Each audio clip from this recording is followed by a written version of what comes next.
तो hello subscribers, आप लोगों का स्वागत है हमारे YouTube channel B light workshop पर। तो दोस्तों, आप लोगों को जैसे पता है, हम अपने चैनल पर रिपेयरिंग के रिलेटेड वीडियोस अपलोड करते हैं। हम अपने चैनल पर सभी प्रकार के इलेक्ट्रिक और इलेक्ट्रॉनिक्स आइटम की थियोरिकल और प्रैक्टिकल वीडियो के द्वारा आप लोगों को सिखाते हैं। तो पहले तो आप लोग जान लो, किसी भी आइटम को रिपेयर करने के लिए सिर्फ प्रैक्टिकल ज्ञान होना ही काफ़ी नहीं होता। उस आइटम का थियोरिकल ज्ञान भी आपके पास होना चाहिए, तब जाके आप उसको बहुत ही अच्छी तरीके से रिपेयर कर पाओगे। तो इसी वजह से हम अपने चैनल पर जितना हो सके प्रैक्टिकल वीडियो के साथ साथ थियोरिकल वीडियो भी डालते हैं आप लोगों के सीखने के लिए। तो इसी तरह से आज का वीडियो हमारे पास एक थियोरिकल वीडियो होने वाला है। अगर आप लोग रिपेयरिंग को बहुत ही डीप तरीके से सीखना चाहते हैं तो इस वीडियो को अंत तक जुड़े रहना, ठीक है। तो आज का हमारा वीडियो है, टॉपिक है, आज का हमारा वीडियो का टॉपिक है बेसिक इलेक्ट्रिक और इलेक्ट्रॉनिक्स आइटम का। आपको पूरी डिटेल्स के साथ जानकारी दी जाएगी और इलेक्ट्रिक और इलेक्ट्रॉनिक्स में क्या अंतर होता है, ये हम आपके आज के वीडियो में आप लोगों को सिखाएंगे। बहुत से ऐसे मैकेनिक होते हैं जिनको सिर्फ इलेक्ट्रिक और इलेक्ट्रॉनिक्स के बारे में ही पता होता है, इनमें से क्या अंतर होता है। तब तो वो समझते हैं कि ये दोनों एक ही चीज़ है, पर ये एक ही चीज़ नहीं है, इनमें बहुत सा अंतर है जो कि आज हम इस वीडियो में डिटेल्स आप लोगों को समझाएंगे। तो आज का वीडियो बहुत ही महत्वपूर्ण होने वाला है उन सारे इलेक्ट्रॉनिक्स के रिपेयर करने के लिए जो भी आप लोग सीख रहे हैं। तो ये आपका पहला वीडियो होने वाला है, तो इस वीडियो को बिल्कुल भी आप लोग स्किप मत करो। तो चलिए वीडियो की तरफ, और वीडियो को हम लोग स्टार्ट कर लेते हैं।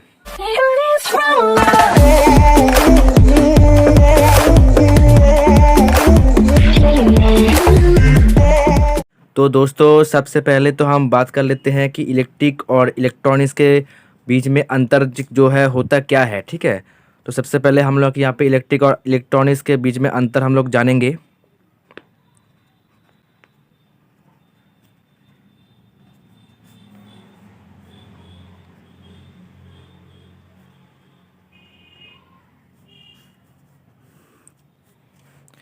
तो हमारा इस तरफ है इलेक्ट्रिक और इस तरफ है इलेक्ट्रॉनिक्स, ठीक है। तो दोस्तों, सबसे पहले तो हम जानेंगे कि इलेक्ट्रिक और इलेक्ट्रॉनिक्स के अंदर क्या अंतर आता है, ठीक है। इन दोनों के भीतर में क्या अंतर आता है, तो हम इसके बारे में पहले जान लेते हैं।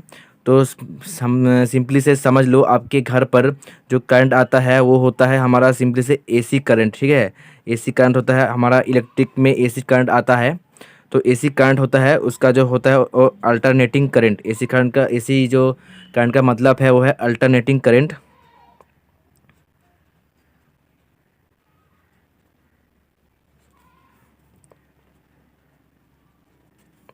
ठीक है। तो एसी करंट तो हो गया हमारा अल्टरनेटिंग करंट, जो हमारे घर पर जो सप्लाई आती है वो होती है एसी करंट। तो एसी करंट का जो हमारा आइटम्स होता है, मतलब एसी से जो जितना भी आइटम चलता है उनको हम सिंपल लैंग्वेज में इलेक्ट्रिक आइटम्स कह सकते हैं। मान लीजिए जैसे कि हो गया हमारा फ़ैन, ठीक है, सीलिंग फ़ैन। उसके बाद हो गया हमारा मिक्सी।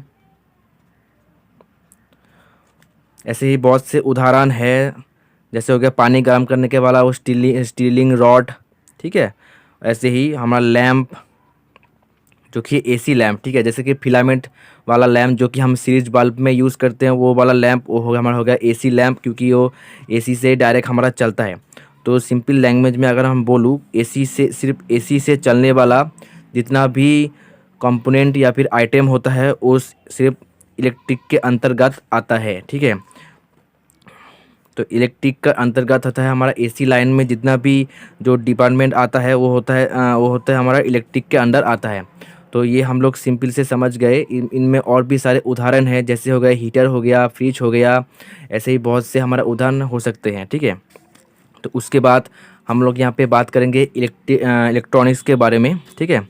तो इलेक्ट्रॉनिक्स में जो वोल्टेज हमारा यूज़ होता है वो होता है हमारा डीसी वोल्टेज, ठीक है। तो यहाँ पर इलेक्ट्रिक में जो वोल्टेज यूज़ होता है वो होता है एसी वोल्टेज, और इलेक्ट्रॉनिक्स में जो वोल्टेज हमारा यूज़ होता है वो हो गया सिंपल से आप लोग समझ लो डीसी वोल्टेज। तो डीसी वोल्टेज का जो फुल फॉर्म होता है वो है डायरेक्ट करंट,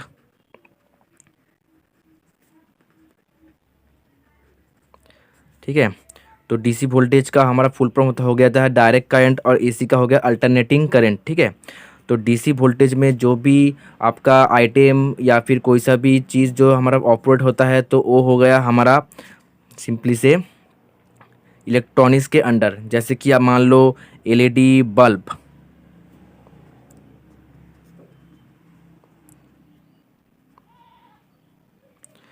तो एलईडी बल्ब, तो ऐसे तो आप कहोगे कि एलईडी बल्ब तो हमारा डायरेक्ट एसी करंट से चलता है, तो ये कैसे इलेक्ट्रॉनिक्स के अंडर आ गया।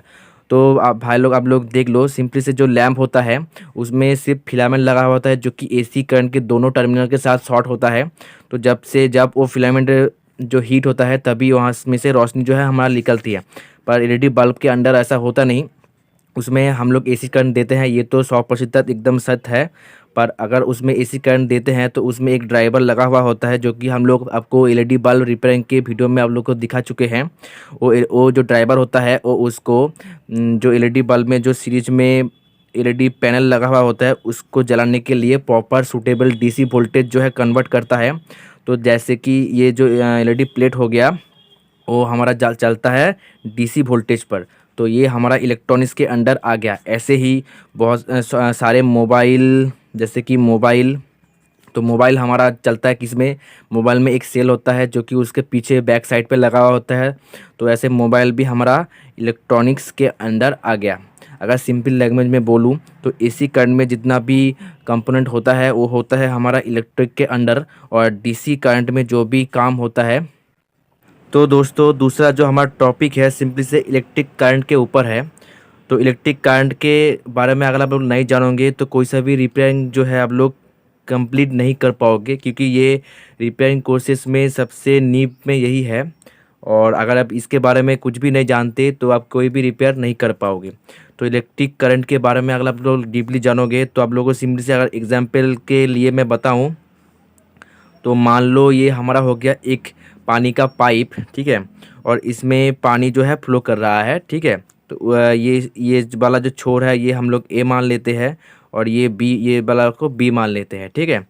मानने के बाद, और इसका जो पानी का प्रभाव है वो इस तरफ से इस तरफ पर आ रहा है, मतलब ए से लेके बी तरफ का आ रहा है।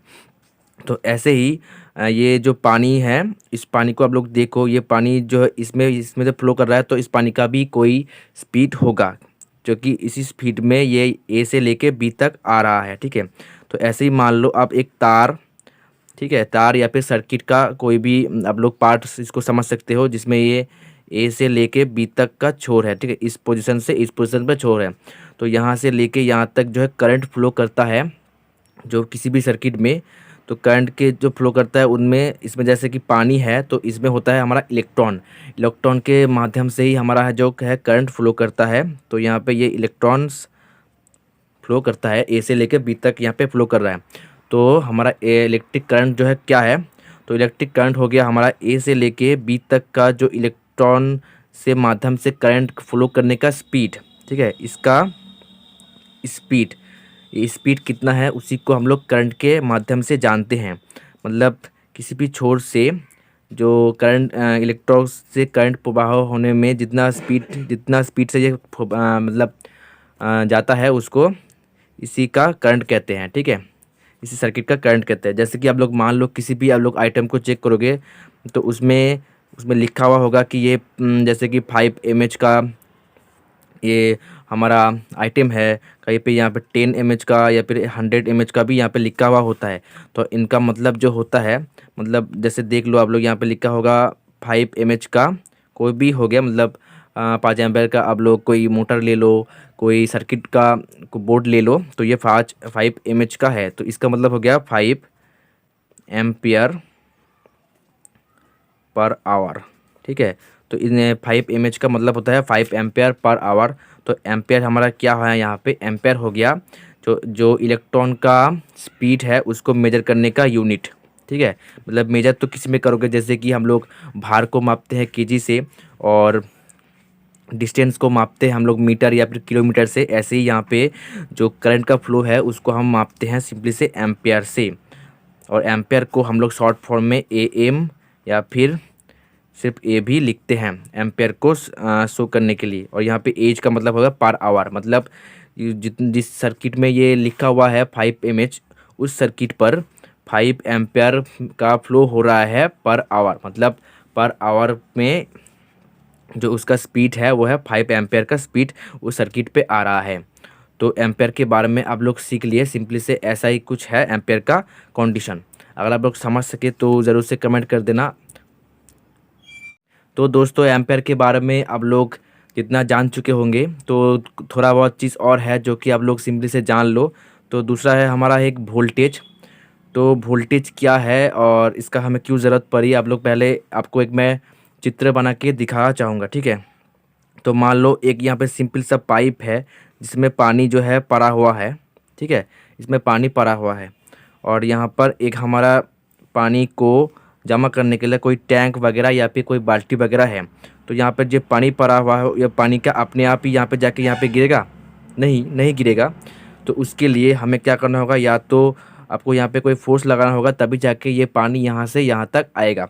पानी तो इसमें है पर यहाँ पे आएगा नहीं। तो इसके लिए हमें क्या करना होगा, या तो हम लोग यहाँ पे एक मोटर लगा सकते हैं, पानी उठाने वाला मोटर, जो कि इस पानी को पुश करेगा और ये यहाँ पे धकेल के इस बाल्टी या फिर टैंक को मतलब पानी पहुँचाएगा, ठीक है। तो ऐसे ही आप लोग मान लो वोल्टेज को, ठीक है, एक तार यहाँ पे है, ठीक है। आप लोग मैं सिंपल तार मैं यहाँ पे दिखा रहा हूँ। तो यहाँ पर कुछ तार है और यहाँ से लेके यहाँ तक एम्पेयर को भेजने के लिए यहाँ पर एम्पेयर करंट तो है, इलेक्ट्रॉन्स है, पर ये यहाँ से यहाँ तक नहीं जाएगा। तो उसके लिए भी आपको कोई फोर्स लगाना पड़ेगा जो कि यहाँ से लेके इसको यहाँ तक पहुँचा सके। अगर आप लोग को प्रैक्टिकली मैं दिखाऊं जो कि आप बहुत ही आसानी से समझोगे, तो मान लो ये एक एलईडी है और हम लोग एक छोटा सा सर्किट यहाँ पे ड्रॉ करते हैं आप लोगों को समझाने के लिए, ठीक है। तो मान लो ये एक एलईडी है और ये वायर कुछ इस प्रकार से है। तो देख लो यहाँ पे, तो इस सारे वायर में हमारा इलेक्ट्रॉन्स तो पहले से ही मौजूद है, पर ये जो इलेक्ट्रॉन्स है ये फ्लो करके इस एलईडी बल्ब को ग्लो नहीं करवा रहा। क्यों नहीं करवा रहा? क्योंकि इलेक्ट्रॉन तो है पर ये इस तरह फ्लो नहीं हो रहा। तो उसको फ्लो करने के लिए यहाँ पे ज़रूर से कोई पुश करने का आवश्यक है, जो कि यहाँ पे करता है, क्या करता है, बैटरी या फिर कोई सा भी आप लोग सोर्स ले लो पावर का। तो वो क्या करेगा, एम्पेयर बोल रहा हूँ, तो वो इस इलेक्ट्रॉन को पुश करेगा और ये इलेक्ट्रॉन सारे एलईडी बल्ब में जाकर एलईडी बल्ब को यहाँ पे सिंपली से ग्लो करेगा। ये कुछ इस प्रकार से ये काम करता है वोल्टेज। तो ये जो पुश करेगा, उस पुश करने के उस माध्यम को हम लोग सिंपल में वोल्टेज कहते हैं। और वोल्टेज जो है हमारा V से साइन दिखाया जाता है हायर किसी की इलेक्ट्रॉनिक डायग्राम पर, ठीक है। तो ऐसे ही हमारा जो बैटरी है वो वोल्टेज का एक सोर्स होता है, जो कि इलेक्ट्रॉन्स को धकेल के एलईडी बल्ब को ग्लो करने का काम जो करता है, ठीक है। तो अगर वोल्टेज यहाँ पे नहीं होगा, मान लो यहाँ पे बैटरी है ही नहीं, तो ये एलईडी बल्ब तो ग्लो नहीं करेगा, क्योंकि अदर ग्लो नहीं करेगा, ठीक है। तो कुछ इस प्रकार से है। तो हम लोग ये आप लोग यहाँ पर सिंपली से समझ गए वोल्टेज क्या काम करता है। तो तार का जो करंट फॉलो करने का जो स्पीड होता है वो उसको हम लोग एम्पेयर कहते हैं। अगले सब चैप्टर में हमने ये समझा। और जो फोर्स जो है उसको धकेल के एक छोर से दूसरे छोर तक पहुंचाते हैं उसको वोल्ट कहते हैं, ठीक है।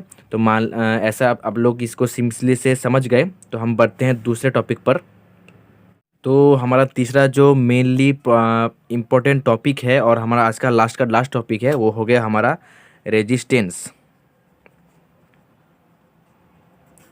वो हो गया हमारा रेजिस्टेंस। तो रेजिस्टेंस के बारे में हम लोग ने वीडियो जो है पहले ही बना के रखा हुआ है। अगर आप लोग को वो देखना है तो आप लोग देख सकते हैं। उसमें मैंने बहुत ही डिटेल से रजिस्टर क्या है, वो क्यों काम में आता है हमारा, उसके बारे में बात मैंने किया है। अगर फिर भी मैं इस वीडियो में थोड़ा बहुत बता दूं तो सिंपली से आप लोग समझ लो। आप लोग इसी एग्जांपल को ले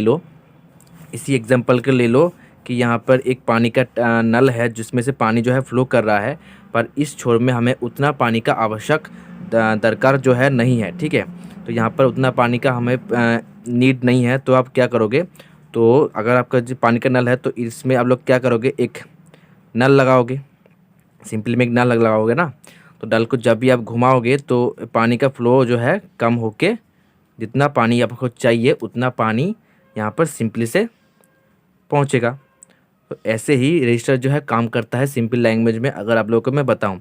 तो वो क्या करता है, हमारा जो इस यहाँ वाले जो सर्किट हमने बनाया है वो एम्पेयर को कम करता है। मान लो ये एलईडी बल्ब है जो कि हमें 3.3 एम्पेयर में चलेगा, पर यहाँ पर जो बैटरी लगा है इसका 5 एम्पेयर का बैटरी है, तो ये ज़्यादा देर तो ये लोड ले सकेगा नहीं, ये जल्दी से ख़राब हो जाएगा। तो उसी वजह से यहाँ पर एक प्रतिरोधक जो है रजिस्टर लगाया जाता है, ताकि कोई भी कंपोनेंट को आप लोग जितना ज़रूरत है उतना ही एम्पियर या फिर वोल्टेज जो है आप लोग दे पाए। ठीक है, सिंपल लैंग्वेज में आप लोग समझ गए।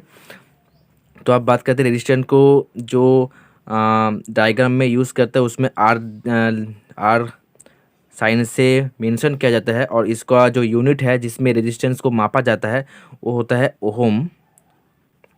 ओहम या फिर इसका सिंबल कुछ इस प्रकार से होता है। ठीक है, तो ओहम के जरिए अब लोग यहाँ पे रजिस्टर को हम लोग आइडेंटिफाई करते हैं। ठीक है, और बाकी रजिस्टर के बारे में सारा फुल डिटेल्स मैंने प्रीवियस के वीडियो में आप लोगों को दिया हुआ है, उसका लिंक भी आपको डिस्क्रिप्शन बॉक्स में मिल जाएगा, और यहाँ पर भी शो हो रहा होगा, आप लोग उसको भी जाके देख सकते हैं, ताकि आप लोग सिंपली से वोल्टेज और रेजिस्टेंस के बारे में कैसे ये काम करता है सब लोग समझ पाओगे। ठीक है, तो आज का समरी का बारे में अगर हम बात करेंगे तो इलेक्ट्रॉनिक्स और इलेक्ट्रिक के बारे में क्या डिफरेंस होता है। मेनली आप लोग को डिफरेंस जो बताया, इलेक्ट्रॉनिक्स जो है डीसी वोल्टेज में हमारा काम करता है, और इलेक्ट्रिक जो है हमारा एसी वोल्टेज पे काम करता है। ठीक है, एसी वोल्टेज पे काम करता है। डीसी वोल्टेज होता है डायरेक्ट करंट, और एसी वोल्टेज होता है अल्टरनेटिंग करंट।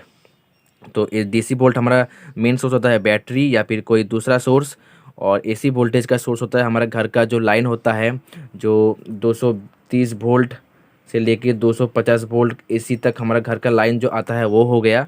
ठीक है, इसका मेन सोर्स होता है।